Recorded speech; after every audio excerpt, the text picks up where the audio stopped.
আজি বিশ্বৰ table tennis দিৱস। পৃথিৱীৰ অন্যতম জনপ্ৰিয় ইনডোৰ গেমছ টিটি।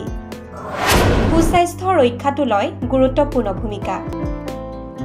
প্ৰতি বছৰে 23 এপ্ৰিলৰ দিনটো পালন কৰা হয় বিশ্ব টেবুল টেনিছ দিৱস হিচাপে। সমগ্ৰ বিশ্বৰ ক্ৰীড়া অনুৰাগীক টিটিৰে জড়িত হ'বলৈ উৎসাহিত কৰাৰ ক্ষেত্ৰত এটা গুৰুত্বপূৰ্ণ দিন 23 এপ্ৰিলৰ দিনটো। 1926 চনত প্ৰথম বিশ্ব টেবুল টেনিছ চেম্পিয়নশ্বিপৰ আয়োজক আৰু ITTFৰ প্ৰতিষ্ঠাপক সভাপতি আইভাৰ মণ্টাগুক শ্ৰদ্ধাঞ্জলি জ্ঞাপন কৰা হয় আজিৰ দিনটোতে। আজি বিশ্বৰ আগশাৰীৰ টিটি খেলা দেশৰ ভিতৰত অন্যতম ভাৰত। অসমৰো আছে টিটি খেলৰ সমৃদ্ধিশালী ইতিহাস।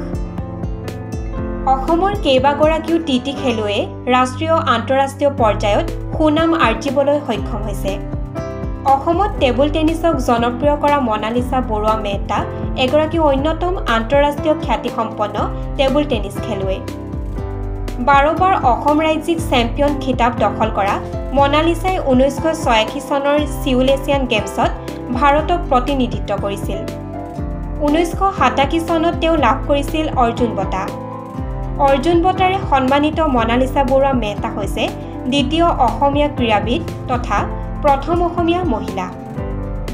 ভাৰতত টেবুল টেনিছৰ এক সমৃদ্ধ আৰু অৰ্থপূৰ্ণ ইতিহাস আছে। নেহা আগৰৱালা, সৌম্যজিৎ ঘোষ আৰু মণিকা বাট্ৰাৰ দৰে খেলুৱৈয়ে ৰাষ্ট্ৰীয় আৰু আন্তঃৰাষ্ট্ৰীয় পৰ্যায়ত গুৰুত্বপূৰ্ণ অগ্ৰগতি লাভ কৰিছে। তেওঁলোকৰ সাফল্যই নতুন প্ৰজন্মৰ খেলুৱৈক অনুপ্ৰাণিত কৰি আহিছে।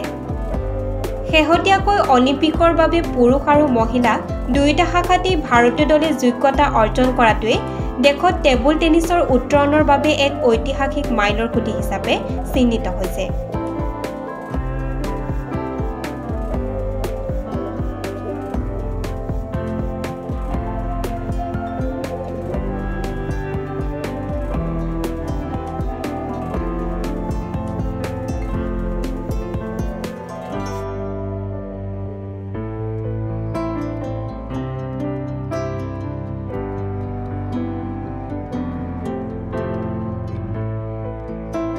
News desk report, Olympia sports.